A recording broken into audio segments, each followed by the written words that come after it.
Por favor, tomar asiento. Prisionero del asfalto gris, cuesta respirar aire de verdad.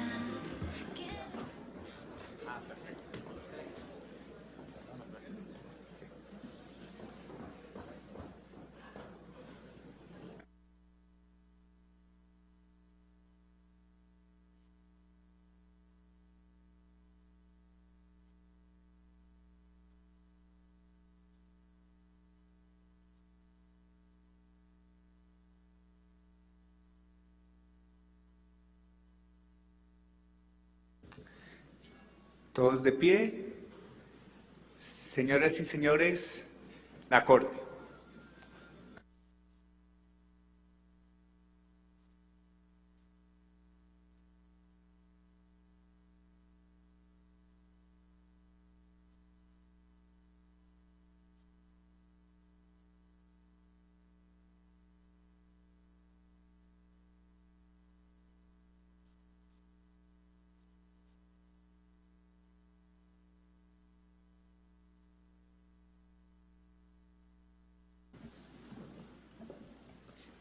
Muy buenos días a todas y a todos, en particular a quienes intervienen directamente en este proceso, a los representantes de las presuntas víctimas, a la representación del Estado chileno y a la representación de la Comisión Interamericana de Derechos Humanos.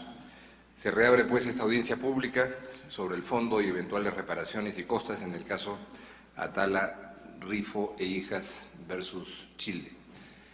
Se han escuchado ayer las declaraciones de 5 peritos, la declaración de la presunta víctima y, como todos sabemos, lo que queda de esta audiencia oral es precisamente escuchar los alegatos finales orales de las partes y las observaciones finales de la Comisión Interamericana que escucharemos después de estos alegatos finales. En primer lugar, daré el uso de la palabra a la representación del Estado. Pregunto, señor agente González Morales, ¿quién haría la comisión? La comisión, sí. El representante. Perdón, representante, señor presidente. Ya, yo tenía eso al revés. Bueno, sí tienen, perdón. Bueno, señor representante de las presuntas víctimas, tiene la palabra. Adelante, lo escuchamos. Muchas gracias, señor presidente. Honorable Corte, este es el caso de Karen Atala, mujer, madre, abogada, jueza, ex profesora universitaria, lesbiana y sus 3 hijas. Como nos dijo Karen Atala ayer en su testimonio, todas estas son cualidades inherentes a la persona que ella es.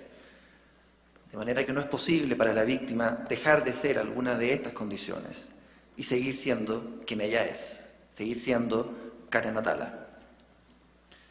La decisión de la Corte Suprema de Justicia de Chile, que sepultó la vida familiar de la víctima y sus 3 hijas, que llevaban con plena normalidad, se basó en un prejuicio, y a partir de este prejuicio discriminó de manera ilegítima a Karen Atala por su orientación sexual, todo lo cual motivó una serie de violaciones a derechos contemplados por la Convención Americana sobre Derechos Humanos, específicamente el derecho a la igualdad, el derecho al debido proceso, la protección de la vida privada, la protección de la familia y los derechos de las niñas.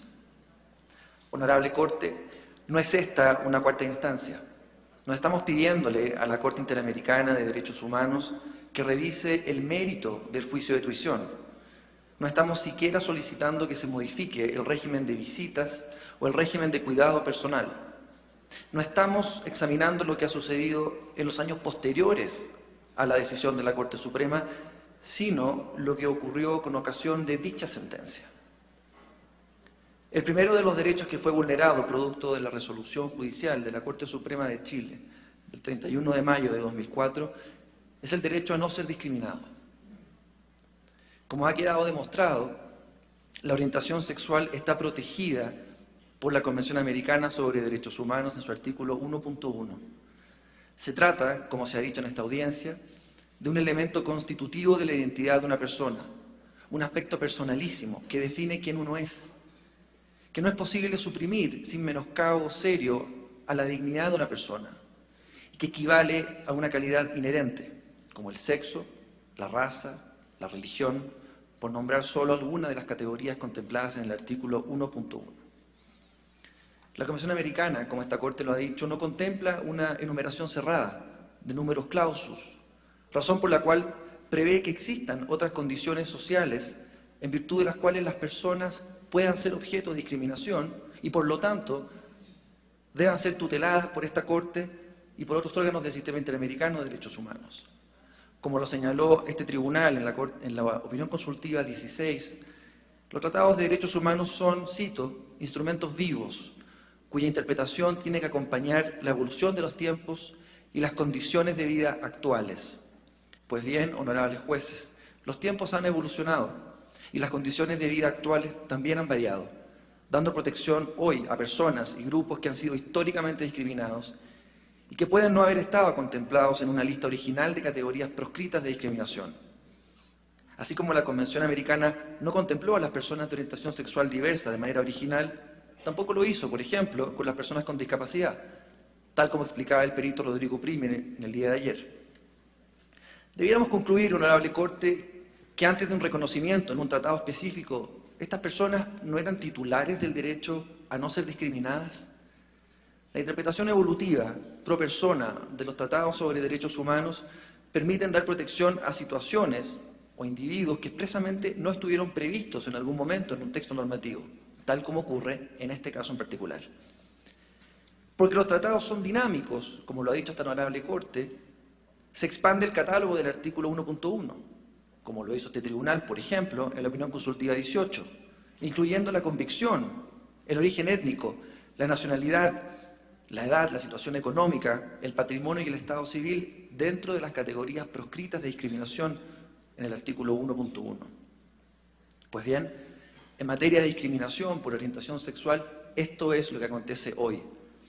20 estados de la Organización de Estados Americanos comprenden que discriminar en base a la orientación sexual atenta contra el derecho a estar libre de discriminación y concurren y adhieren a la Declaración Conjunta contra la Discriminación por Orientación Sexual e Identidad de Género, presentada por el Estado de Colombia en marzo de este año, en el marco del 16º periodo de sesiones del Consejo de Derechos Humanos de las Naciones Unidas.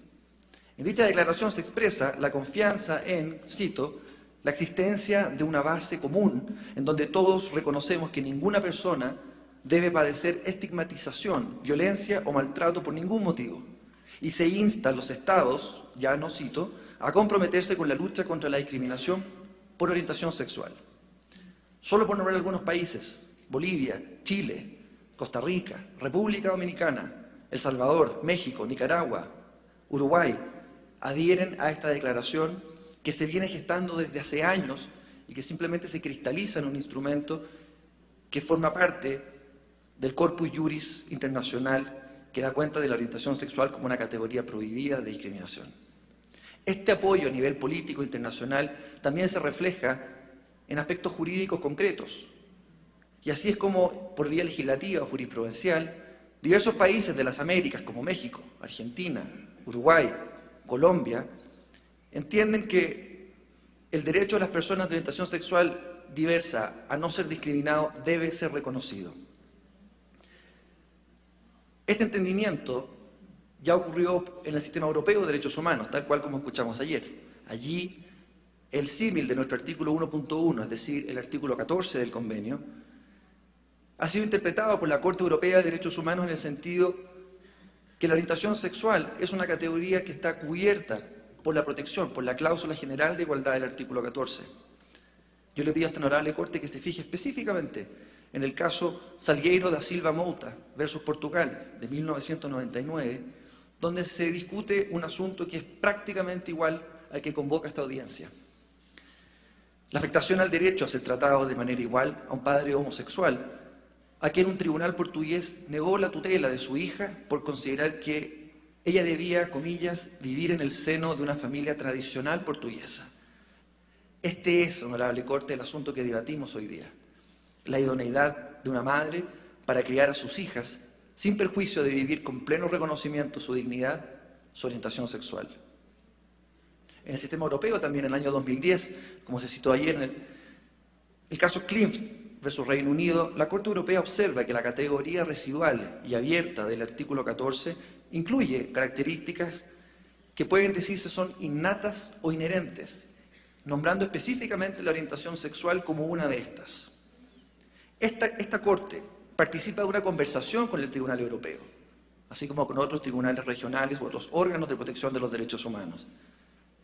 Y en numerosos casos ha citado la jurisprudencia de la Corte Europea de Derechos Humanos, simplemente para nombrar algunos: La Última Tentación de Cristo, 5 pensionistas, Herrera Ulloa, Ricardo Canese. En todos ellos, esta Corte ilumina aspectos del orden público interamericano y de la protección de los derechos, tomando en consideración la manera como la Corte hermana de Europa ha entendido estos mismos aspectos. Por todas estas consideraciones, ha quedado demostrado, tanto en el sistema interamericano como en el sistema europeo, como a nivel del Corpus Juris Universal, es evidente que la orientación sexual es una categoría prohibida de discriminación y está, por lo tanto, contenida en la frase cualquier otra condición social del artículo 1.1 de la Convención. Sentado que la discriminación por orientación sexual está proscrita por el Pacto de San José, la decisión de la Corte Suprema discrimina en base a una categoría prohibida y carece de justificación razonable. Ustedes han podido ver la sentencia de la Corte Suprema, considerando 15º, 17º, donde se hace referencia a comillas que las niñas podrían ser objeto de discriminación social, derivado del hecho que la madre es homosexual. Donde se dice, comillas, la eventual confusión de roles que puede producírseles a las niñas. La igualdad, como ha dicho esta honorable Corte, es un elemento central en la jurisprudencia contenciosa y consultiva del sistema interamericano. Así, la opinión consultiva 18 reafirma la idea de que el principio de igualdad es una norma de jus cogens en el derecho internacional, y recientemente en el caso Samo Kasek versus Paraguay, de agosto del 2010, se reivindica nuevamente el valor central que tiene el principio de igualdad y no discriminación en la jurisprudencia de esta Corte. Pues bien, este tribunal ha elaborado un test de proporcionalidad para determinar cuándo la medida estatal no discrimina arbitrariamente y por lo tanto es aceptable. Si nosotros aplicamos este criterio, este examen de proporcionalidad, al caso que convoca esta audiencia, la sentencia de mayo de 2004, vemos que claramente no satisface los requisitos que este mismo tribunal ha dispuesto para estos casos. En primer lugar, el Estado debe aducir un fin legítimo. En segundo lugar, la medida debe ser adecuada y necesaria en una sociedad democrática. Y finalmente, debe ser una medida proporcional al fin perseguido. En este caso, honorable Corte, ni siquiera es necesario completar este test, puesto que, como dice el Estado, el fin que se persigue en la sentencia de la Corte Suprema que convoca este caso, esta audiencia, es la protección del interés superior de las niñas. Ese sería el fin legítimo, en opinión del Estado. Pero ocurre que el interés de las niñas, como queda demostrado en el juicio de tuición, en primera y en segunda instancia, en las sentencias definitivas, donde se ponderan todas las pruebas, ellas manifiestan en forma inequívoca, en atención a su desarrollo, a su madurez, que su interés era siempre vivir con su madre. No hay una colisión, como nos quiere hacer creer el Estado, entre los intereses de las niñas y el interés de Karen Atala. Eran intereses alineados. Y como dijo el perito García Méndez, no es solo un interés el que está tutelado acá, es un derecho, el derecho que tenían las niñas a vivir con su madre. Pues bien, no hay, como queda demostrado, un fin legítimo que permita hacer un examen de proporcionalidad. El interés de las niñas era vivir con su madre. Pero aun si lo hubiese, asumamos que ese era el fin y que era legítimo. Tampoco pasa el examen de adecuación y necesidad. Y es que de todas las medidas que se pudieran haber adoptado, la Corte Suprema toma como medida la más radical de todas, la separación completa de la madre y de sus hijas que vivían en un lugar común, que tenían construido una familia, que tenían proyectos, sueños, frustraciones, todo lo que hace que una familia sea una familia. La Corte Suprema falla como lo hace porque no acepta, honorable Corte, que Karen Atala viva públicamente su orientación sexual. Falla desde el prejuicio, mirando con estigma a quienes viven de manera distinta, del mismo modo como el tribunal portugués en Salgueiro da Silva Mouta lo hizo respecto de ese padre. Es en definitiva una actuación estatal que no pasa el test y que por lo tanto esta Corte debe poner atajo. En segundo lugar, se afecta el debido proceso, como quedó demostrado ayer, honorable Corte.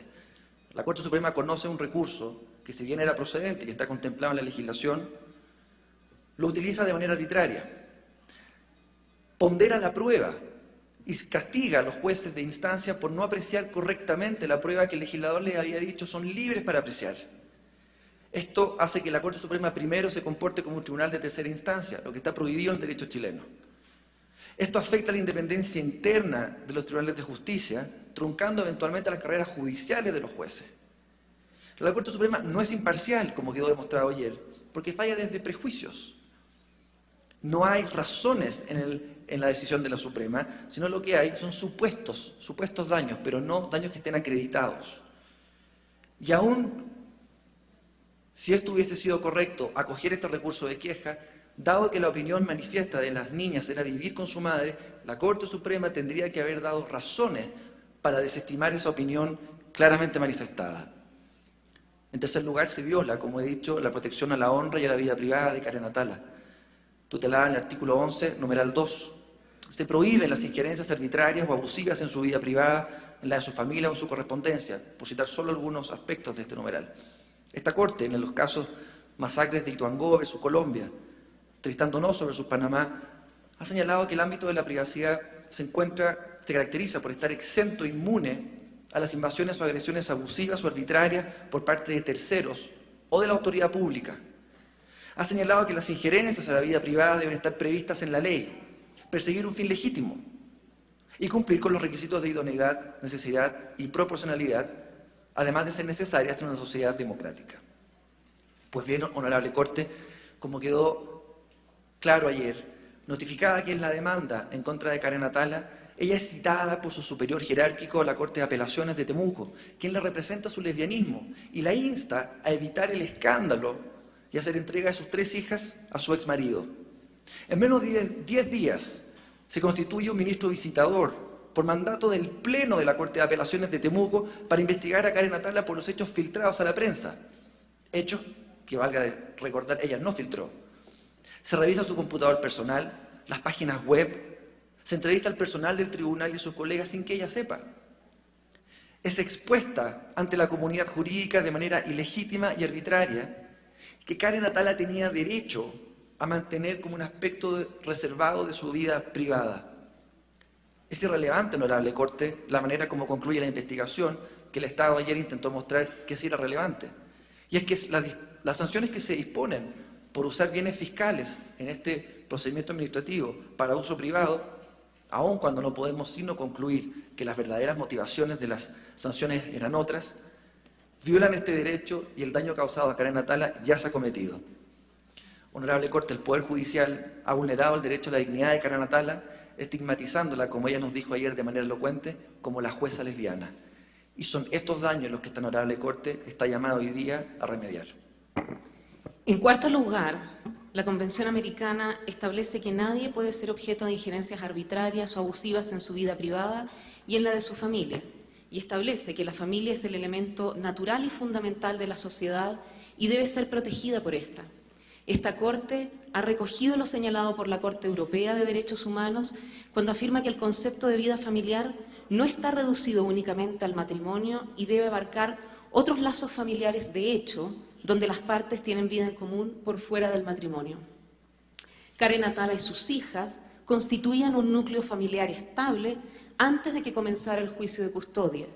Como nos dice el testimonio de la señora de Ramón, su incorporación al núcleo familiar fue paulatino y delicado, con necesario apoyo psicológico. Lo más importante, las niñas vivían en un ambiente de amor y protección, con pleno respeto a sus derechos. Si el Estado estaba preocupado de ellas, debió cumplir con las directrices dadas por esta Corte, en el sentido que el Estado se haya obligado no solo a disponer y ejecutar medidas de protección de los niños, sino también a favorecer de la manera más amplia el desarrollo y la fortaleza del núcleo familiar. El Estado, en vez de proteger este núcleo familiar del prejuicio social, lo destruye, como si la supuesta protección de las niñas exigiera dicha medida extrema. Esto es contrario al test de proporcionalidad establecido por esta honorable Corte en relación al derecho a la igualdad y no discriminación, y es contrario a la Convención sobre Derechos del Niño en relación a la protección de la familia. Asimismo, esta Corte ha dicho que, salvo circunstancias excepcionales reconocidas judicialmente, el niño de corta edad no debe ser separado de su madre, lo que ocurrió con al menos la menor de las niñas, que tenía solo 3 años al momento de la separación de su madre. La única circunstancia excepcional que consideró el juez de menores que otorgó la custodia provisoria al padre fue la orientación sexual de la madre. ¿Era tan peligrosa la orientación sexual para que las niñas no pudieran crecer con su madre? En Chile, las causas calificadas para quitarle la custodia a los padres dicen relación con el daño que la madre o el padre que tiene la custodia esté causando en sus hijos. Como indicó la perito Echeverry, el carácter calificado de la causal supone que el daño que se produce al niño por permanecer con la madre es sustancialmente mayor que el que se produce al niño por la separación forzada de su madre.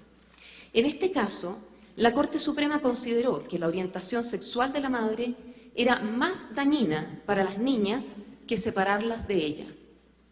Como señaló la perito Journal, nada impide que en casos concretos la conducta sexual de uno de los padres sea causal suficiente para separar a los hijos de aquel padre, si es que esta conducta afecta a los niños.